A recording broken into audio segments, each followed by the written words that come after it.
Hello and welcome to episode 60. Yes, somehow we've made it to 60 episodes of the Perth to Paisley podcast. Podcast etiquette, still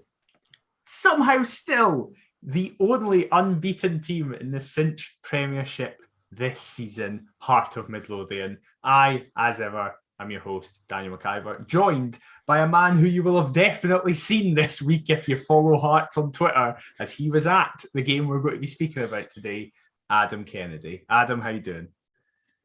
I'm excellent, mate. I'm not gonna lie. Even just with all the coverage and whatnot, the socials, and I was doing some mental maths with regards to the weekend. You know, my match ticket cost me £32. My train ticket cost me £8. Subway tickets, another £5 or so. You know, far too much money on vodka Red Bulls, but you know, a last gasp equaliser at the home of the reigning champions to keep the unbeaten league season alive. Absolutely priceless. Fantastic. What a Saturday afternoon. And I'm assuming it was the same for you. Yeah, it was very surprising, unexpected, and also annoying knowing you were there and I wasn't. I was sat in my house, hating life, but then loving life for the last 35 seconds. But before we get to that, we do have the Around the Grounds feature where we're going to speak about all the other results, because there was some pretty surprising and unexpected results in the rest of the league. So we will start, as BBC have listed it, on the first day this season. We were speaking about this just before we came on air, that all games were on the Saturday. There was no Sunday or Friday night games, which was weird that it's taken this long, to be honest. But BBC have the first game, and it's the game I'm very excited to speak about, is Hibernian Football Club lost 3-0 at home to Dundee United, followed up by Motherwell kind of also joining Hibs on a slightly downward trajectory, as Celtic got back-to-back away wins for the first time this season, as they won 2-0. Obviously, our game, we will come to that.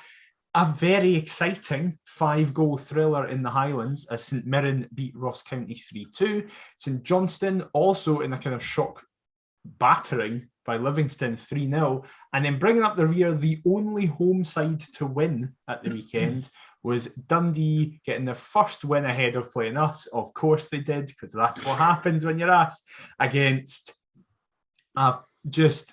I don't even know how to describe it, Aberdeen. We'll speak about Aberdeen in a wee bit because there's something big that we need to touch on with them. But generally about the fixtures, what did you take from them? Obviously, getting the updates for the Hibs game, that was hilarious and added to the Saturday excitement. That being said, I've obviously watched the highlights. United scored some great goals. Mm-hmm. I don't think there's any real shame and looking at the opposition when they are such great strikes. Celtic, I expected to get the better of Motherwell, to be honest. I don't want to say that Motherwell will fall away, because I still think they'll have enough to challenge for top 6 and whatnot, but that'll be tricky. Just annoyed because Celtic seem to be the big winners kind of the weekend. That was my only thought with regards to our result, is that, you know, with Hibs getting beat, and obviously Aberdeen still in their slump as well. Just of all the supposed bigger clubs, Celtic are the real winners. St Mirren are absolutely flying now, which is very disappointing. However, Ross County, obviously, if that consigns them to relegation, then I'm all for it, to be quite honest. Another side that I had for relegation was Livingston, and the state of their goals at McDermott Park. It has to be investigated for match fixing. It's ridiculous. Jesus. Who had Livy on their coupon? Did Callum Davidson have Livy or something? What is going on there? And like you said, we really could have done without Dundee. As much as it is hilarious to see Aberdeen in their demise, we really could have done without Dundee winning before coming to Tiny. And particularly Lee Griffiths getting amongst the goals. Obviously now bagging his first, and this is second spell. So an absolutely mental weekend again. Like you mentioned it there, Dundee, the only home team to win. Like you'd have been barking had you predicted that come Thursday, Friday, looking at the weekend's fixtures. Yeah, it was pretty insane, especially when for most of the game during our time when we were watching at Ibrox, my phone was just getting alerts all the time. And there was, as you said, there's no shame at all in losing to that Dundee United side in the fashion that Hibs did in terms of their goals. But it was very calming to be like, all right, okay, we're getting beat here. At least Hibs aren't going to close the gap to what would have been equal points again. That was the biggest thing for me. But then, of course, we'll get to our game and it didn't really matter in the end. Yeah, Motherwell, I think the biggest problem is they seem to have been found out almost. Like they seem to be playing very similarly. That 4-3-3, I don't think Graham Alexander's changed from it once this season. And no, it was just personnel, wasn't it? Because Jordan Roberts came in, I noticed. I think he started at the weekend and they made another change or something like that. But yeah, you're right. The big thing. It's the system seems to be that it reminds me of Robbie Nielsen Championship last season, where I'm playing this formation. It doesn't matter if my best players are available. I'm still playing the formation. And as a result, it's meant... Get it obvious. Yeah, like clubs have started to work it out. We made them look very, very average when they came to Tynecastle. Celtic, but judging by the highlights, obviously, they don't tell the story of the full game. But Motherwell should have had a penalty. That's another big talking point. That could totally have changed the game. Yet again, we're talking about kind of the wackiness of the weekend. You could probably find at least 2 or 3 from every match, refereeing decisions that don't go the correct way that they should. And yet, here we were last week or a week or two ago talking about VAR. No thanks. Not for me. This is the thing. Well, all that game especially was weird because they had to change refs halfway, like not even halfway through, half an hour in. Willie Collum knackered his foot or something. So they had to get the 4th official whose previous game was like Queen of the South someday. So it was quite a jump for them and they got that decision very wrong. SPFL, that is total cinch, isn't it? Exactly. I agree with everything you've said about the other games. The other thing we need to speak about is to do with Aberdeen, who are in a nightmare situation just now. But, oh my God, the Dave Cormack interview on Sports Sound, my tweet, it was me and Evan McFarlane were kind of live tweeting it as if we were watching a wrestling show. And it felt like a promo was going on because he just came out all guns blazing, wanting to fight Kenny McIntyre, wanting to just be like, suddenly he's the most technologically advanced man in the world, focusing on the data of everything. You obviously had to catch up on it. You couldn't listen to it live, but you saw the reaction online prior to it. What were you thinking both ahead of listening to it and then listening to it? You know that it's top entertainment when all of Scottish football seems to just unite and are all just simultaneously pissing their pants when listening to an interview. He sort of became a statistician's dream, didn't he? Jesus, easy for me to say. Chucking out the whole expected goals, possession, shots. I don't care. Like, how many times does everybody talk about football being a results-based business? And Aberdeen seem to be on their worst run. I will say since 2010 or whatever it is. Because I'm a big fan of like XG and all that stuff. But Joel Sked did an article in the Scotsman yesterday where he just kind of also proved the stats wrong. So it's like, if you're wanting to use stats, because as you say, a lot of people are going, that's irrelevant, it doesn't matter, you're not getting the results. But even if you want to use the stats, their XG is ridiculously low because, yes, they're having loads of possession. And it's like, look at all the shots we're having. But it's something like 75% of those shots were from outside the box. So the XG was like 0.2. Exactly. So it's like, it's stats with a bit of context. Yeah. It seems to me like if you were to actually break it down, Aberdeen would have the majority of the ball for most of their matches.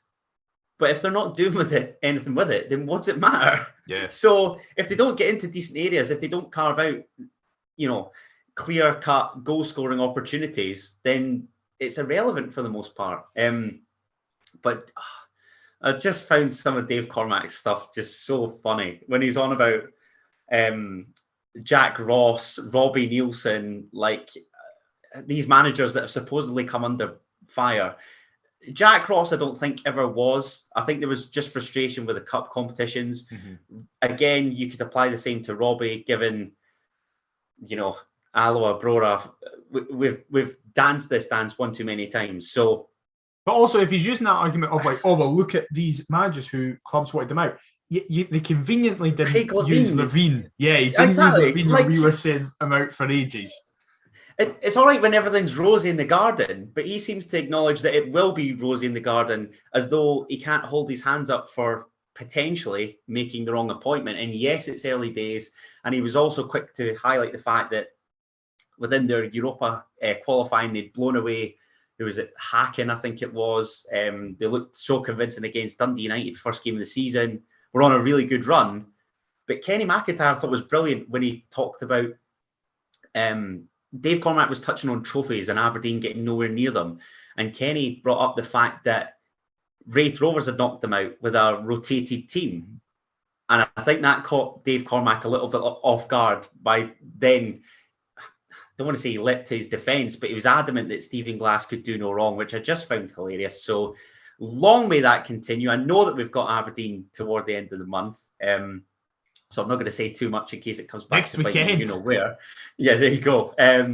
So just long may it continue. Hopefully they keep losing games until we turn up, and then hopefully we don't do what we always do and gift that side the chance to get out the rut.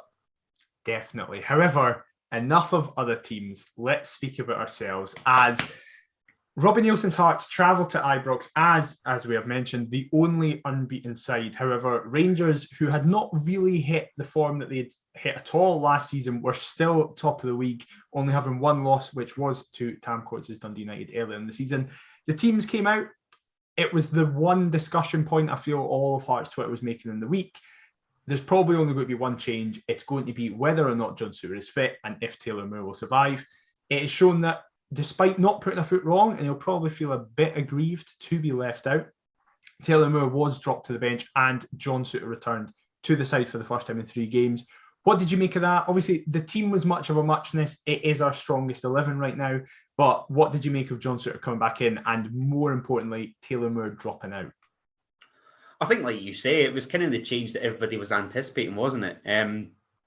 I'd obviously put that question to you last week.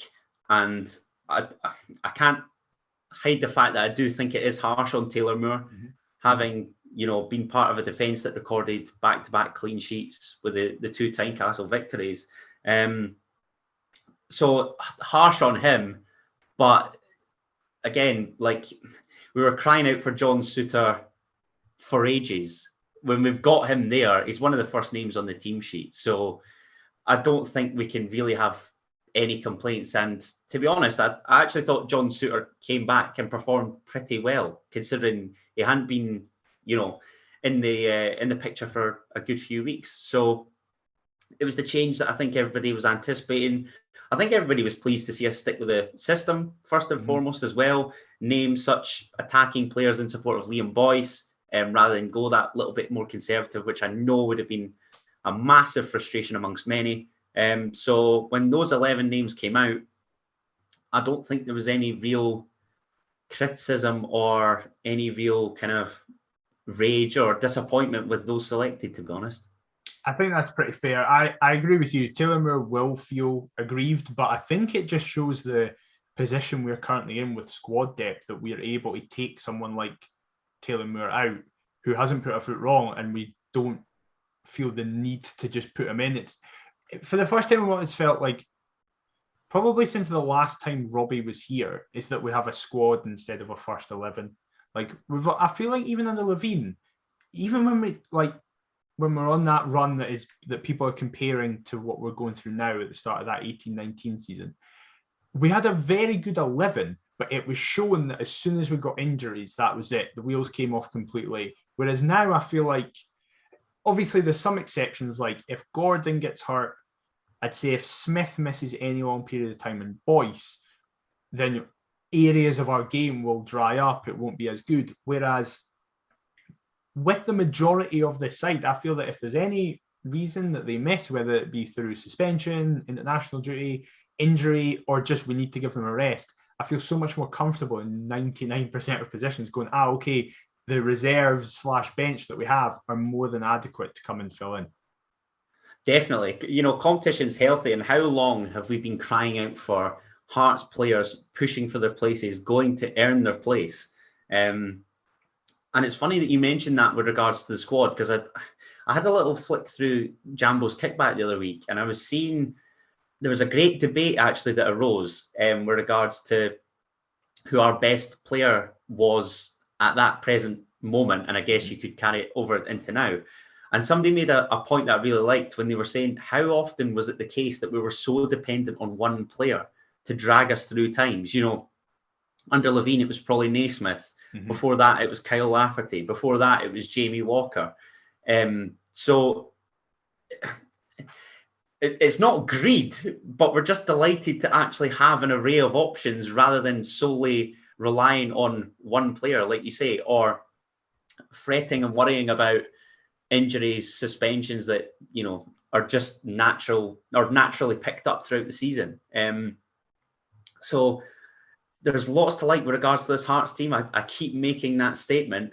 And I don't really think that you could criticise anybody if they're selected most weeks, to be honest. Of course, you want to see your first 11 most weeks. That goes without saying. But like you've touched on, if Aaron McInnes was to play, say, like with Benny or Cammy Devlin dropping out,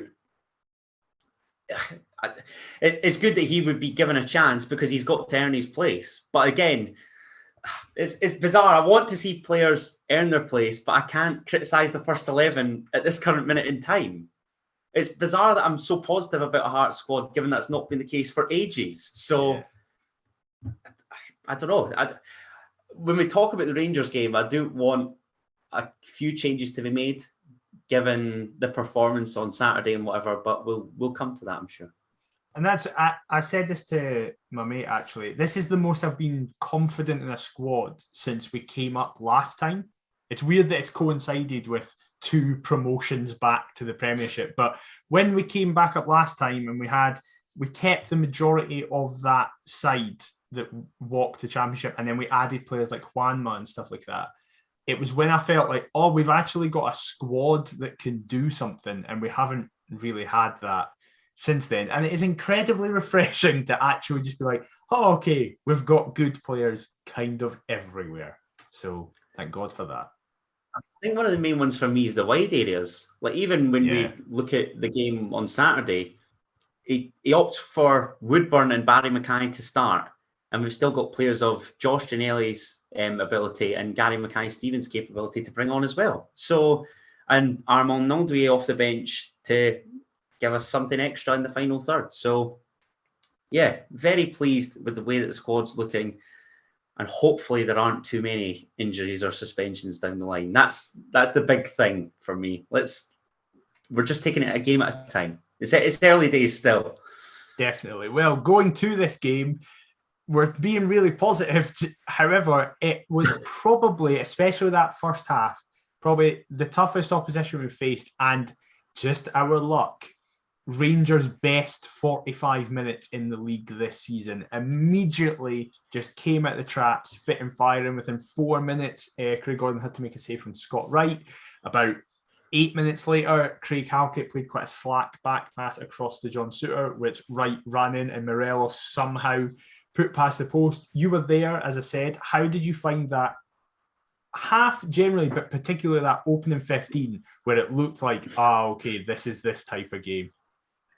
It was a brutal watch. I've got to be honest. We certainly rode the storm, didn't we? I was actually intrigued by what Steven Gerrard had to say pre-match. He obviously placed a massive importance on the Rangers Hibs prior to the international break. And it seemed like we were of that exact same ilk with these top-of-the-table clashes. So he was obviously very complimentary of Hearts, which was nice to hear, given that he's pleased to, see us back in the top tier and whatnot. And he'd obviously touched on the fact that we'd started so well. So I wasn't all that surprised to see Rangers come flying out the blocks, like you've said. And And I think it was just a case, you know what it's like whenever we go to Ibrox Parkhead, we want to try and stay in the game for as long as we can. So when I see these early chances, there's a part of me that thinks, okay, we're safe. But simultaneously, I'm going, it's only a matter of time, really, isn't it? And look, there's a lot of luck involved within the 90 minutes on the whole. But what I would say is that we were pretty willing to chuck our bodies at virtually everything, and just try and make it as tricky for Rangers as much as we could, albeit maybe didn't do the best of jobs at that in that first 45. Then immediately following, they had a corner which somehow didn't go in after Balogun met it. Craig Gordon made a reaction save. Balogun met it again. Craig Gordon made another reaction save. And then eventually Michael Smith, with the help of John Souttar as well, gets rid of it. However, as you're saying, we had to do a lot of bodies on the line and really focused. I think it was Hearts, though, who put on Twitter going, oh my God, we've travelled along the M8 and we're actually pressing. Like, this is a thing that's happening, because there was numerous times in that first half, we never got a shot off. It never ended in a shot. However, when we got the ball, we were happy to relax a bit and play nice passes. Benny and Devlin were at the heart of a lot of what we were doing, playing it out to Barry Mackay, who was driving. There was a chance where Cochrane got the ball on the far-hand side, drove really well into the Rangers half, played it across, and Barry Mackay just puts too much power on it across the face. Is that the one where he tries to centre for Boyce? Yeah. I'm amazed you didn't touch more on the kind of double/triple save from Craig Gordon. I just expect it now. That's the thing. It's just like, oh yeah, it's what Craig Gordon does. And we were talking about kind of pushing for places and whatnot. Again, like a competent goalkeeper. Wow, what a novelty. He is the best in the country. I don't care what anybody says. And that was, I don't want to say it was a turning point as such, but when it's double, triple saves of that ilk, I think that's a massive morale boost for the defensive unit to take, that even when it's looked at its most promising from a Rangers perspective, we've somehow scraped it by like the skin of our teeth and managed to cling on for dear life. And then it later proves that it was going to take something special in order to beat Craig Gordon. Definitely. But before we get that, I've got to get your opinion on some issues with referees, because there's two moments in this first half. I know. What a shock. There's two moments in this first half. One is a lot less cut and dry as the other one, which is the first one I'll come to, the Liam Boyce penalty shout. The ball gets played up from Cammy Devlin, and Boyce goes down from a shoulder barge. However, he is adamant there is a penalty. Before I give my opinion, what did you think, both at the time, especially because you're at the other end of the ground, but then since... it's bloody miles away. Yeah, but then since you've seen it in highlights since then? I think, I'd be lying if I said that I wasn't screaming for it in hope rather than anticipation. But I don't think it is. I think it's soft, and I think you see these types of coming togethers most weeks at virtually any level. I'd be intrigued to know how many of these, collisions, I guess you could say, are actually given as spot kicks, but I think it would have been very harsh. That being said, I'd have obviously loved it if the ref had pointed to the spot, but it wasn't to be, and I think rightly so, to be honest. I generally agree. The one thing I'd add is that Balogun is not looking at the ball at all. He just looks at Boyce. He turns around, looks at Boyce, and then goes into him. So I think that's where a lot of the claims have come from, because if it was just a traditional shoulder barge, I think there would not be a conversation. But I understand why the conversation's happening, because Balogun doesn't go to play the ball at all. But I agree. I think it would have been very, very soft. What wasn't soft, and what was absolutely clear cut, was, I can't actually remember if this happened before or after it, but it was very soon around it. It happened within the same 5-minute period. Cammy Devlin has the ball on the, not quite the far left-hand side, but he's on the left of midfield. He's driving forward. He goes to pass it. it gets cut out a wee bit, and it ends up with Joe Aribo, who takes a really bad touch forward. And Devlin's Which is a rarity, by the way, because yes, I really like Joe Aribo as a exactly. footballer. I think he's an excellent player. It was quite uncharacteristic. And I think as a result, Cammy Devlin went, I've got to capitalise on this completely. Like, I have to press this, fully entitled to go for it, 50-50. Devlin goes and wins the ball and plays it forward. And Joe Aribo just full on studs up at a vertical angle, drives his boots into Cammy Devlin's shin, and unbelievably, there's not a red card to follow, Adam. No, there isn't. And this is one that kind of, I was listening to Scarves Around the Funnel, and it escaped Laurie's attention, I think, commentating on the game. Yeah, it did. Again, because of where the away section is, it looked like just a normal challenge. I've got to be honest, from where I was anyway, I didn't realize that there was such, malice, and the fact that it's a general 50-50. I don't think there's any real intent for Joe Aribo to do Cammy Devlin as such. But like you say, the first touch costs him. The second touch then becomes a tackle, which he's got to get right and doesn't.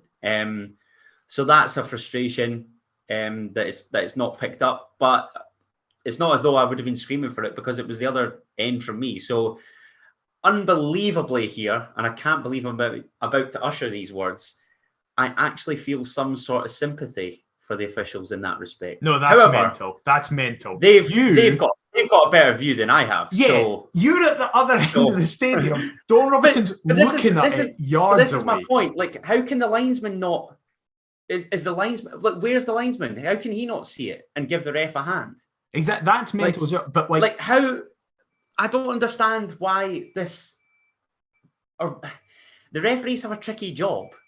Like, how can they not? They have a tricky job. From other officials, but they shouldn't. And I think the crowd also play a big part in it as well. Definitely, which is annoying. But Dawn Robertson shouldn't need any assistance. There. He's 3 yards away looking at it. No, of course not.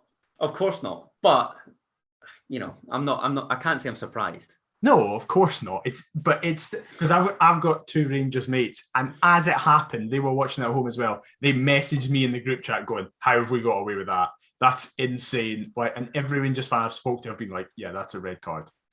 And on Talk Scottish Football, they rang me before I started work on Monday, and I saw my pal Div, who's one of the Rangers fans on there.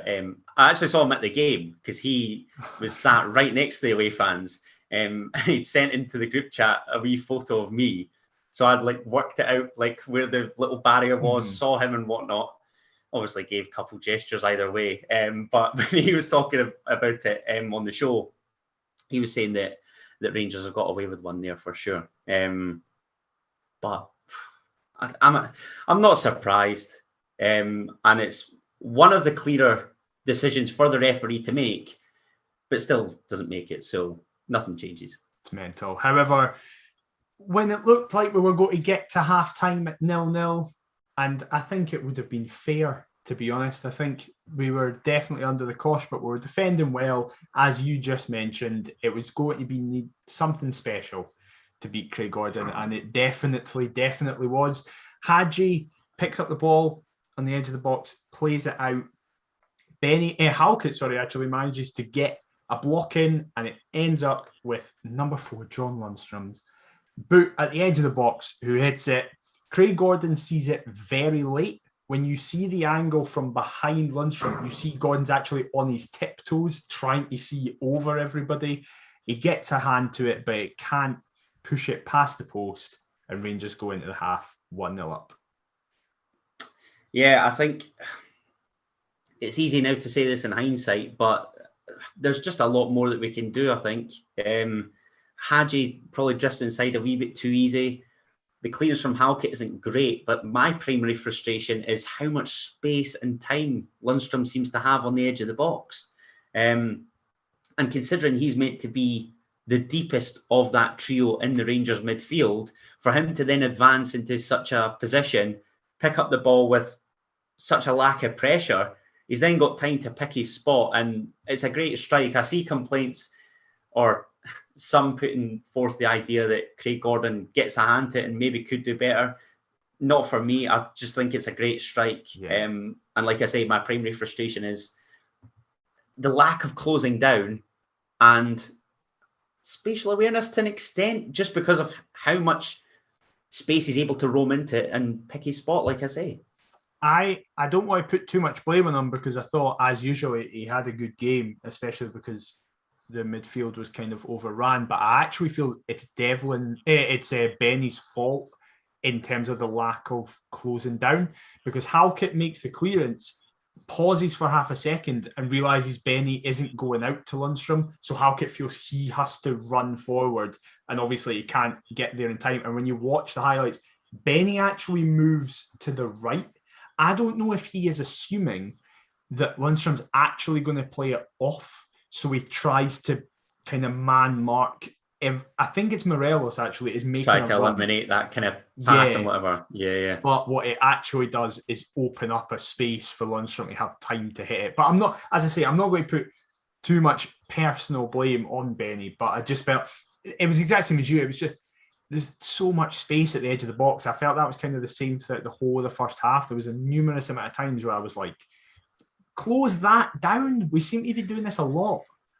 It's bizarre to say, but I feel as though had we conceded any of kind of Morelos' earlier chances, I don't think we'd have really had any complaints. It's the fact that it appears so easy. You know, once you've conceded and you see the goal back, it looks so easy from a Rangers perspective, and it's not down to any kind of individual brilliance or nothing like that. I mean, the strike is a superb strike, don't get me wrong, but just with how easy it transpires, you're left thinking, if we'd have conceded any of those other chances, sometimes you just got to hold your hands up and say, we did everything that we could. It's just, you know, we're up against better players or whatnot.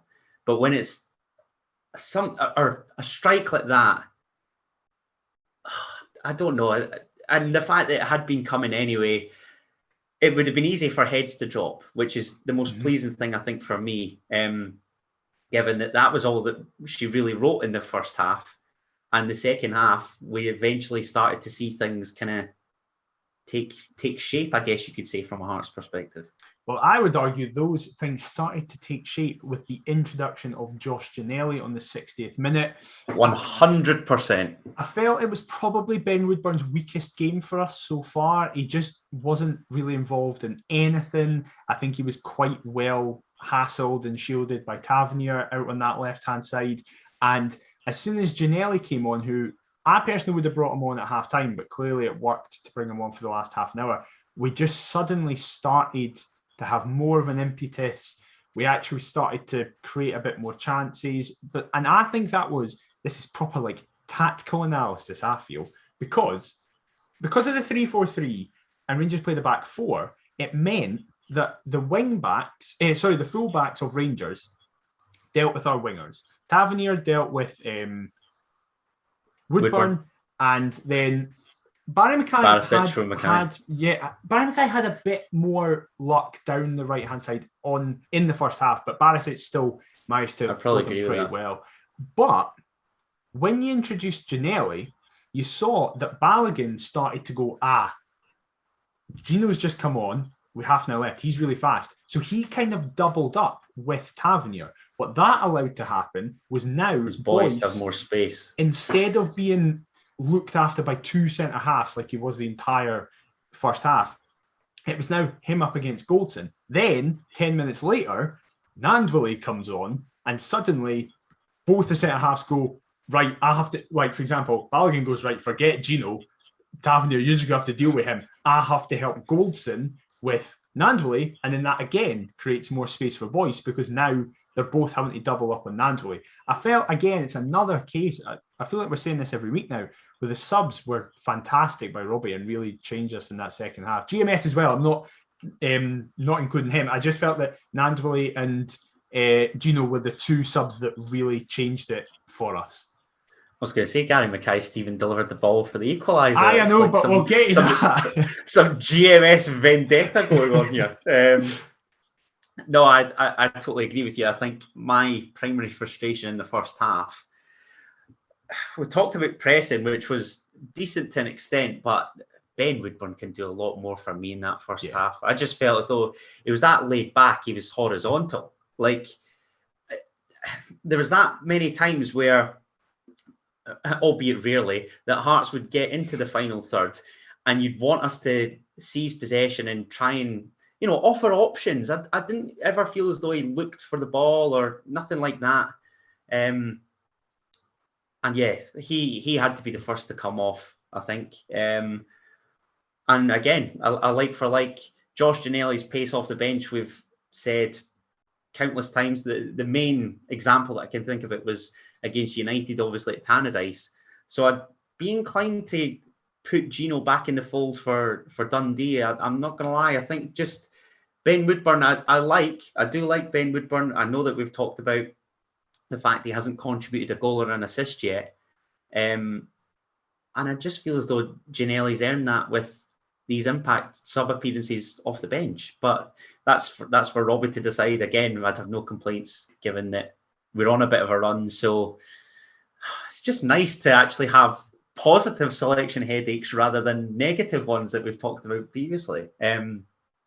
But yeah, he had to come off, and Gino was one of the best players on the park, I actually thought, when he came on.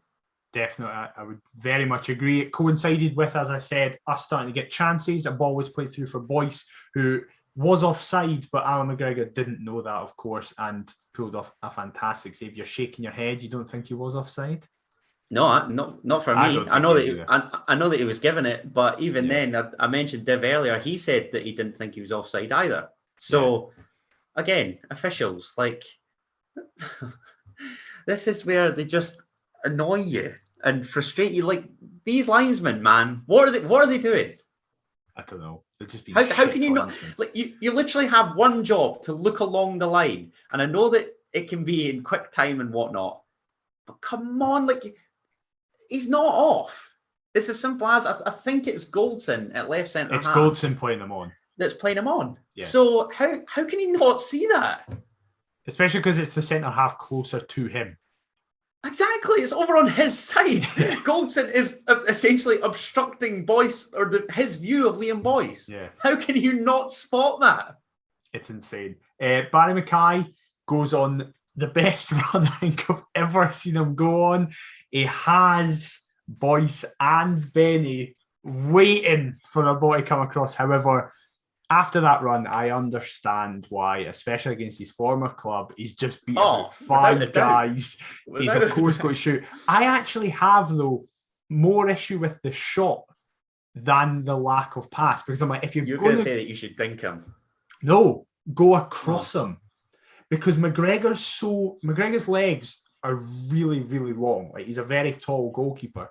And what he tries to do is go near post, and McGregor just puts out his leg. Whereas if you go across him, I don't think McGregor's expecting that. I think I know it's like a double bluff situation where you have to try and work out what the goalie thinks you're going to do in half a second.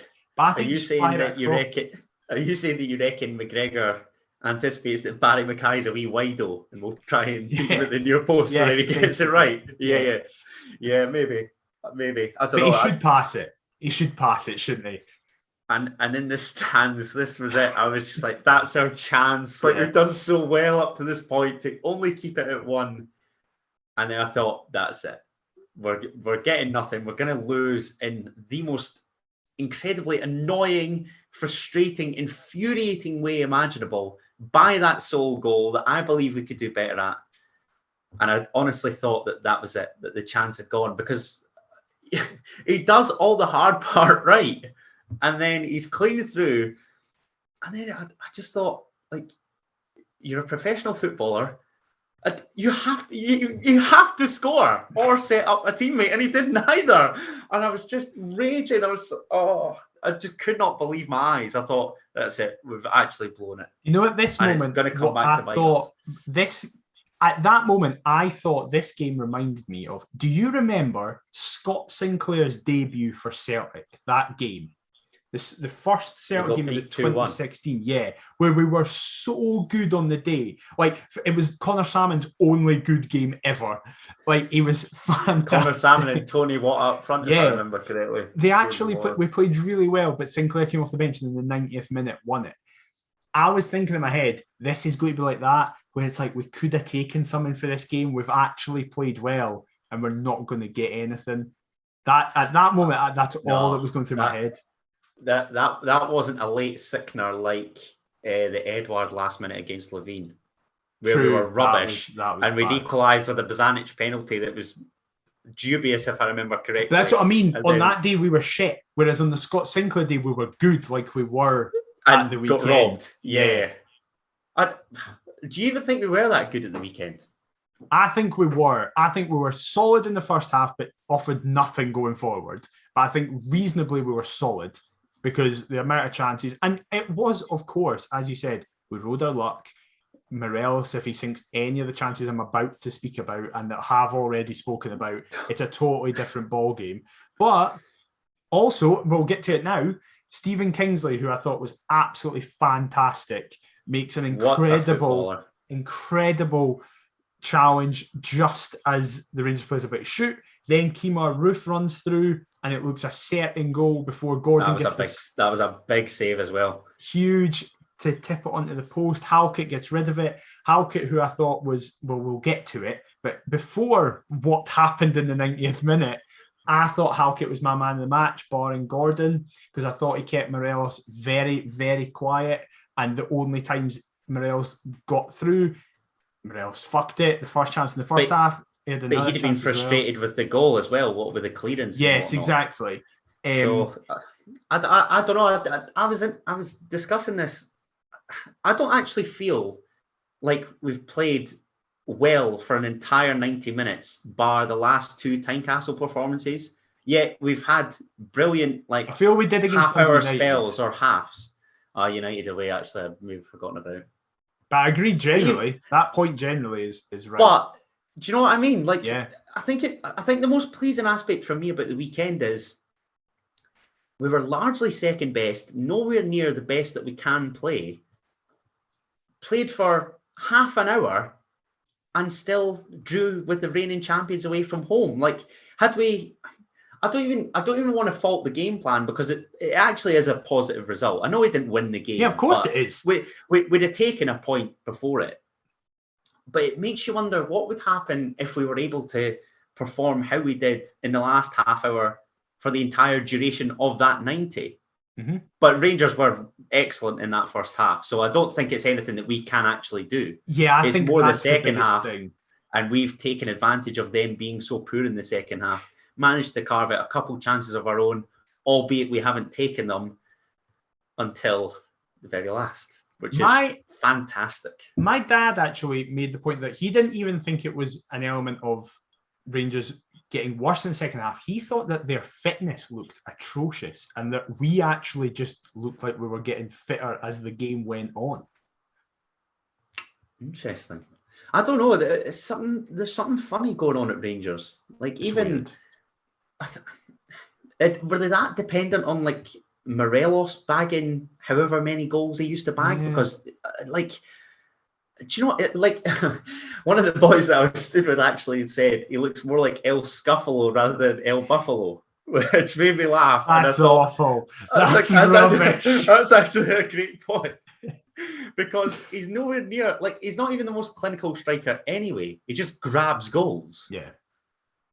And one or two of these chances on another day, like, he's got a decent goal scoring record against us, which is why I'm amazed that he didn't take any of these chances. The one that you were going to touch on in 83 minutes. Oh my goodness gracious me. Well, how on earth, like, even up the other end of the ground, my eyes just popped out my head. Like, how on earth have they not buried that there? Yeah, the ball was kind of passed about in the middle of the pitch. It moves forward and it's played through to Kemar Roof, who just puts it on a plate from Morelos. All he has to do. Lovely ball from Kemar Roof. It's great. It's perfectly weighted. He doesn't have to do anything. He just has to touch it and it's going in. And it ends up past the post and he's flat on his back. And I don't understand how he's missed it. That makes two of us. Delighted to see that be the case, obviously, but didn't actually think that we'd go up and take advantage of it. So that was nice. No, it's an absolute sitter. Yeah. And again, hindsight's wonderful. I see lots of Rangers fans saying, why was Morelos still in the park at that stage, given the countless sitters that he'd already missed? True. I mean, I guess though, if he scores that, it's tactical genius that he was kept on. No, of course, his confidence. And then he's persisted with, he's misfiring forward. Now he's got that goal that his performance deserved. And on his day, he's their biggest goal threat. So why would you want to take your goal threat off? Yeah, exactly. Isn't it amazing, the scrutiny that managers come under? Now I'm starting to realise, do you know what? Maybe I have been a bit harsh. Oh my God, that is groundbreaking. But by the same score, don't want to give. Yes. No. I'll keep it quiet. We're going to have to win the league for you to give I'm some going to credit. No. I'm going to be pleasantly surprised because listen, like I say, it's early. Relax. We've seen this one too many times, but let's just enjoy it while it lasts. Well, before we can enjoy the biggest aspect of this game, the final referee official moment happens where the ball gets played out, kind of, into the manager's dugouts. And Kingsley and Bacuna are both there. And Kingsley, because Bacuna's keeping the ball, Kingsley just does a wee shove on his back, to which Bacuna turns round and throttles him, full on, grabs him by the throat. Kingsley swings out, as he's fully justified to do. And Nielsen is terrifyingly calm. Nielsen is so calm. He's just going, right, he has to go. Like, that's a red. That's a red. He's got his arm around his throat. And then there was a red card, but it wasn't for Bacuna or Stephen Kingsley, who both received yellow cards. Robbie Nielsen then gets sent off in the most... Well, I was going to say Robbie received the exact same amount of yellows as the two players were issued. Combined, exactly. Like, I don't like Don Robertson because he's one of those refs that tries to make it about them. They're always like, I'm the referee. You have to listen. There was 8 yellow cards in that game. There should have been less yellow cards, in my opinion, and more red cards. But he is one of those refs that is like, I'm the ref. You'll have to do what I say. Whereas other refs allow the game to flow and are actually good officials.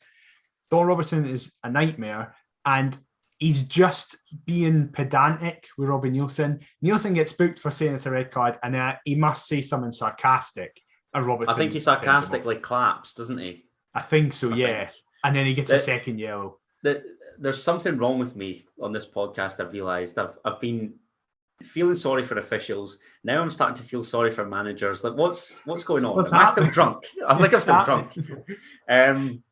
With regards to Robbie, I can appreciate my manager venting his frustration, because let's be frank, it should be a yellow red card all day for Bacuna.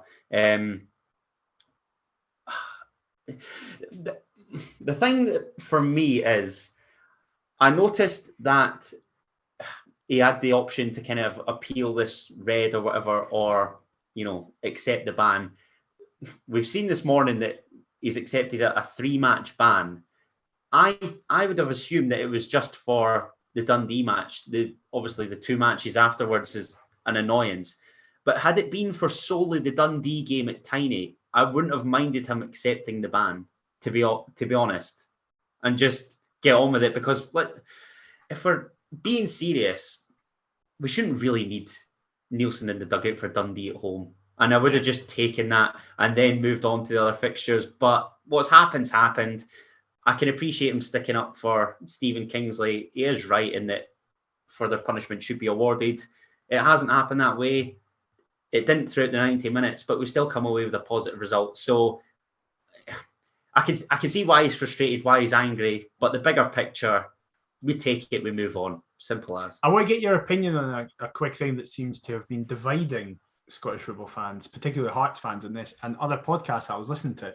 Nielsen, I think the implication is that he gets the first yellow for waving imaginary cards, for being like, he's off, get him off, and he's telling and who doesn't do that? But that's the thing. I have absolutely no problem with that. I don't care. No, neither do I. Like, who gives a shit if or players, like, see when players are on a park and, like, a captain goes up to the ref and is like, off, he has to go. Like, that's part of the game. Like, you go to try and influence a ref. If anything, my frustration would arise from players just accepting a decision. Yeah. You want to be moaning for absolutely everything. You need, like, these are the tiny little aspects of the game that ultimately can define a result. So we want everything to go in our favour. So why would you not be protesting like mad in order to make that the case? Yeah. If you're a real winner, you want everything to work out for you. So influence the referee as much as you can. I'm all for it. Yeah, like 100%. For example, there was also last night, Atletico Madrid played Liverpool in a very entertaining game, and Simeone didn't shake Klopp's hand, and the English media were like, look how disgusting this is, it's classless. They don't do that in Spain. Like, that's not a thing. Managers don't shake hands often. Like, it's very much just a personal preference. And Simeone doesn't shake any manager's hand. I think people always like... I'm always one for, like, I wouldn't even call it the dark arts of football. It's just like, just get on with it. Like, who cares if managers don't shake hands or if managers are waving imaginary cards? Like, who cares? There's bigger fish to fry, isn't there, really, within the grand scheme of things. Diego Simeone's a slick bastard, by the way. I love him. Oh, what a man. The shithousery king. That's exactly what we want. We want some shithousery. And hopefully we get that in abundance. A man I love so much more than Diego Simeone was influential to the result of the weekend. As the Rangers Tannoy guy, the Scott Wilson reject equivalent, is announcing that the man of the match is John Lundstrom. We get a corner, and as you said, Gary Mackay-Steven puts in a cross. And Al McGregor, who up until this point had been very good for Rangers, made a lot of very big saves, notably the Barry Mackay one. There was also another one from Devlin, and was doing very well. And it's Alan McGregor. You just expect, as soon as you see a high ball in the box, you think, okay, that's it. He's just going to come, claim this, do that thing where goalkeepers go onto their stomachs and clutch the ball, and it's going to fizzle out. It slips through his hand. I don't know if it's because it had started to rain and the ball's wet. And at the back post is the man that, listen, I'm not patting ourselves on the back here, but we, since the start of this season, have defended Craig Halkett. We have been team Craig Halkett for the entirety of this season. He gets the equaliser and sends you and 900 other Hearts fans in Ibrox ballistic. If you're watching the YouTube version, look what's just appeared on the screen. That face is a man who is absolutely buzzing with his life. How was that moment for you in the stadium? Oh, it was absolute bedlam. I didn't even know it was Craig Halkett that had scored. I just saw the ball in the net and just lost my shit. Again, we were talking about kind of little aspects within the game. Set pieces is a big one as well, and I thought our delivery up to that was rank.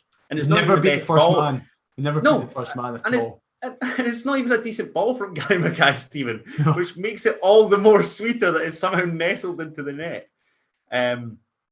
Carnage. Absolute carnage. Loved every single second of it. It was genuinely in such disbelief. Flew down the rows, got countless bruises. Fantastic. Absolutely crazy. And just delighted. That's only my third trip to Ibrox, and I've seen us be demolished both times. But just left so happy. And my dad was very concerned about me heading to Ibrox on my own. I obviously met my pals at the game and at the boozer and whatnot. And it's fair to say that I had my face mask on outside when getting the subway back to the train station in order to hide what was a grin that went from ear to ear, because I was just ecstatic.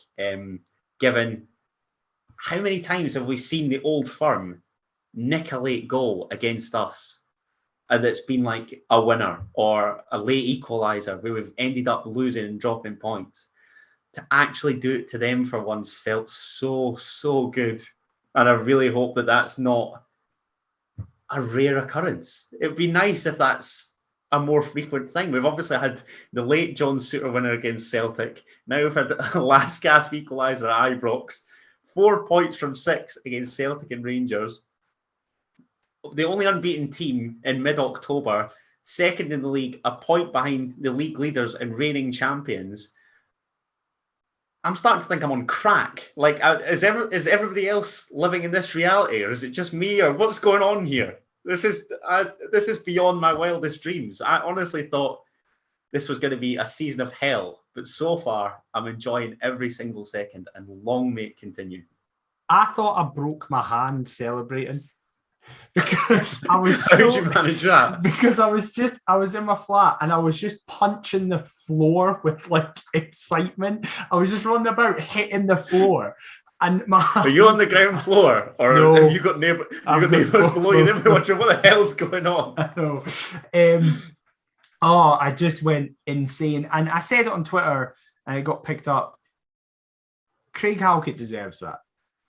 The redemption tour has been this season for Craig Halkett. He's been one of our best players this season. He always has a very shaky opening 12 minutes and then the remaining 78. It's a very specific time. It is, because every single time he's had a mistake has been on the 12th minute in recent games. And then he's just fixed it for the remaining 72. And I don't understand why. I'll need to keep my eyes peeled come 12 minutes past 3 on Saturday. Exactly. But he's been fantastic for us this season. He was fantastic for us at the weekend. And he said himself in his post-match interview that it's been a while since he scored. Because, of course, he was our top goal scorer in the 1920 season. And he then just didn't score, since. I think he got a goal in the Betfred Cup game against like East Fife or something at the start of last season. Was it Cowdenbeath, I think? Oh, it was Cowdenbeath, but we were playing at East Fife. We were in Methil playing, and it was an awful game. But I think that was his last goal for us. I can't quite remember, but what a time. God knows. To get your first of this season, regardless. And yeah, unbeaten second. I loved Robbie's comments where he was like, he liked it because he couldn't see, obviously. He was down the tunnel. He just heard sudden silence and he was buzzing with that. Again, I'm praising the gaffer's post-match words. Like, seriously, there is something going on. Something is wrong. Give credit to him. Give credit to him now. Say it. I'm going to give credit to the team and his Adam! game plan. What? And his game plan. Okay. To an extent. What do you mean? No, because it's easy for a manager to set out with a game plan. The players have got to execute it. And Robbie has got it spot on. There you go. There. Right. That's I'm giving the players some credit as well here. You have no idea how well I did to resist drunk texting Craig Halkett some crazy messages. I didn't do it on Saturday. I thought, do you know what? I'm just going to play it cool because he might come on Perth Paisley eventually. We don't know. We'll see down the line. It'd be very awkward if you... Yeah. So I thought, do you know what? I'm just going to rein it in, let him have his night.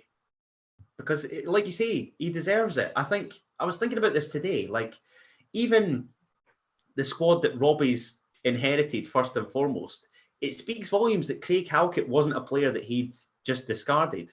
Because he was part of a defence that had been relegated the previous season, albeit was top scorer in said season. Yeah. And, we got rid of a lot of dross, but Halkett still stuck around. So there must be a reason for that. This 3 at the back suits him down to a T, albeit he's not a ball-playing centre-half. You've mentioned that highlight in the first half. That's John Souttar and Stephen Kingsley's job. But he's in there to do his job. He does his job well. And I'll be delighted if we offer an extension because he does deserve it. And hopefully it's he and a couple of the other defensive-minded players that get offered new deals. Because as January approaches, it's worrying, particularly when you see paper talk. Alex McLeish, absolutely bang on. John Souttar loves it at Ibrox, as does the majority of the Hearts squad. So, yeah, it was good. It's nice, mate. Great weekend and buzzing for Halks. Well, with that, the final whistle did go.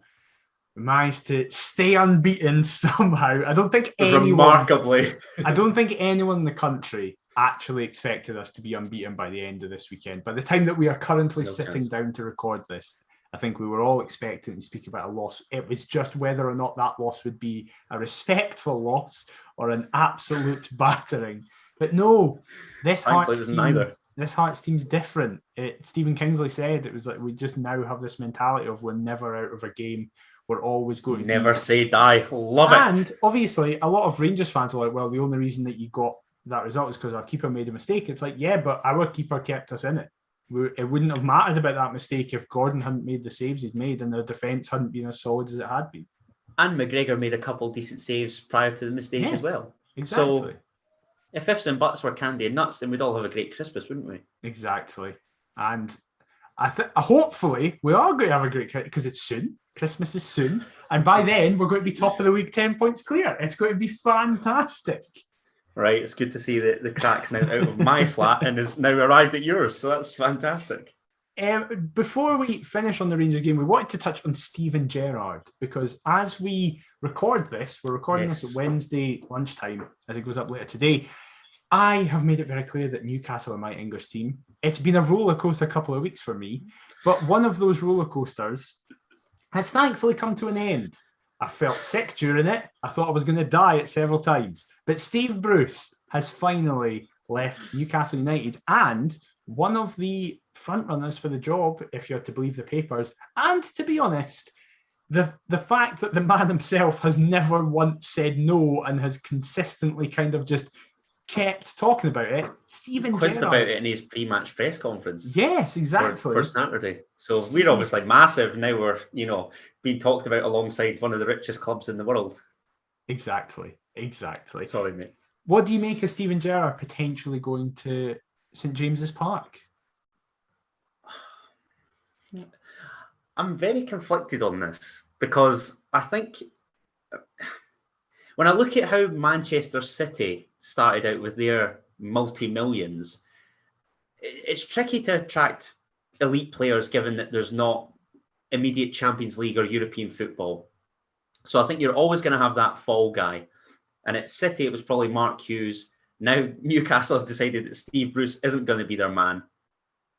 I think for Steven Gerrard, I actually think it makes a lot of sense for Newcastle. And I say that because when you're trying to attract a player to the club, they could say, we can give you as much money as you want. That's abundantly clear.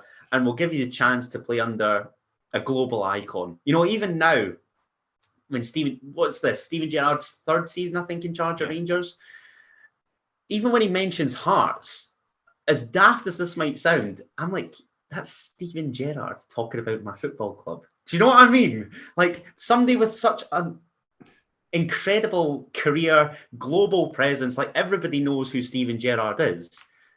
I actually think it makes a lot of sense for Newcastle to hire him as the fall guy. I think if he were offered the job, he'd take it. But does he realise how good he has it at Rangers to an extent? I don't think it's a decent career move for him. I think the other names that I see, like your Eddie Howe's and whatever, make a lot more sense than Steven Gerrard, despite the fact that Steven Gerrard's won a league title as a manager and Eddie Howe hasn't. So it's going to be a fall guy appointment till they get European football on a consistent basis. I think Eddie Howe would be an interesting one. Well, sorry, not like a top tier title. Yeah, the that's championship true. or whatnot. Yeah. He's obviously built Bournemouth up through the leagues and whatever. But I don't know. I think Gerrard would be a wee bit nuts to take it. As daft as that sounds, I just feel as though it's going to be somebody else. I think Eddie Howe makes a lot of sense. Obviously, I have a vested interest in it, and I am very biased towards this. You don't want Steven Gerrard, do you? I don't mind. I honestly would be behind Gerrard if he came. I just don't want it to be Frank Lampard. So as long as it isn't him, I kind of don't care. So if it's Gerrard, Frank Lampard does better with little money or no money. Yeah, exactly. He had all that money. Chelsea were shocking, and then Tuchel came in and hijacked his work. But it will be interesting to see what happens in the next coming weeks with Gerrard. But there is more manager news, as this coming weekend will be the first time this season where neither manager will be in the dugout, as both Robbie Neilson and James McPake have been handed bans for this weekend's game. James McPake got it for chucking the ball away, I think, because his goalkeeping coach kicked somebody and then he got sent off. And it was really weird. And then Nielsen obviously got his ban. I said on Twitter, hot take, I don't think either of the managers should have been sent off. James McPake did nothing wrong, in my opinion. He definitely didn't do anything that merit a red card. And I think Nielsen was the same. No, a couple tailings off would have sufficed, no? Yeah, exactly. I think it's a bit mental. They're both not there. Know. Either way, I hope James McPake is crying his eyes out come Saturday night, because I hope that we absolutely batter Dundee. There is no excuse for us to not lay down a real marker here, give them a real doing. I know they've just had their first win, but come on. Like Dundee Football Club, seriously.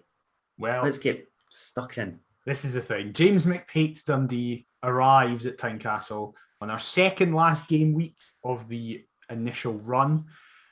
Attempting to kind of upset the party, they have said that they want to come and put on a show at Tynecastle, despite I can't think of the last time they've done that in my life. Like, I just can't. They definitely didn't do that in the Championship. I can under Levine. I had the talk of the, no, what was it called? It might have been the talk of the tune piece within, no, HMFC, the team for me. I had the piece in the programme and they beat us 2-1. Never been on a show in all my life. Oh yeah, they've beaten us, but have they ever put on a show? Put on a show. Oh no, they've never. No, Dundee don't do free flowing attacking football. No. Are we still talking about the same team? Come on. Obviously, we are going to be confident, but as you said, and it happened with Livingston, they get their first confidence boosting win before they arrived to Tynecastle. However, absolutely no surprise. That was shown to not help Livingston at all, as we put on our best performance of the season, most likely, against them. How do you think this is going to go? Do you think you're going to make any changes? You obviously said you'd rather Gino starts ahead of Woodburn. Do you think that will be the case? What do you think? I don't think that'll be the case, despite that being the change that I would make. I actually get the impression that Robbie might just go unchanged. And I don't think anybody can have any real complaints. I referenced Aaron McInniff earlier. We've shelled out money for the guy and he can't get a look in. So that proves the state that we're in, albeit, these players have got to do more in training to earn their spot now. That basically sums up the place that Hearts are in. So confidence is high. I don't anticipate many, if any, changes, despite me wanting to see Gino as opposed to Ben Woodburn. And yeah, I'm rightly feeling confident, I think. Hopefully, it's a real cricket score would be nice. Just give them an absolute doing. I've seen a lot of people say that that's coming at some point. With the way we're playing, that someday is going to get absolutely bad. I would argue we've kind of already done that against Livingston. Livingston I really hope we've saved it for Dundee. I really hope we've saved it for Dundee. Well, of course, it is the year anniversary this week of the opening of last season's championship season, where we, of course, beat them 6-2 and just absolutely walked past them. And if anything, our team has just gotten remarkably better since then, and their team stayed pretty similar. They've added a couple of additions. I think we're going to go with an unchanged side as well. I would also be happy if Gino came in for Woodburn, but I do feel this is kind of one of those games that Woodburn could get his first goal. I think I've said that every week. Yeah, it's a good chance. But they're honking at the back. No, yeah. I agree with that. I think it's very obvious. I think everybody who covers Dundee will be saying this. The two main areas that we need to worry about are Lee Griffiths and Charlie Adam. Charlie Adam doesn't run anymore, but it doesn't matter because when he gets the ball, he can still ping 40 yards passes. We saw that last season when he just kind of walked through our defence and scored a raker. We need to worry about that. And of course, Lee Griffiths is going to be up for this more than any game he's going to be up for all season, really. As for the fans the other way, can I just say, exactly. That'll be tasty. That'll be interesting. But we need to, I think, basically, if we keep them quiet, it will be a very easy day for us. But I don't want us taking them lightly. I don't care how we win. If it's a 1-0 scrappy win, I don't care. I just want to win. For me, it's been weird this season. I didn't expect it to happen. I was very much thinking that this season it's all going to be about the fact that it's just results, not performance-based. But actually, most performances most week have been really good.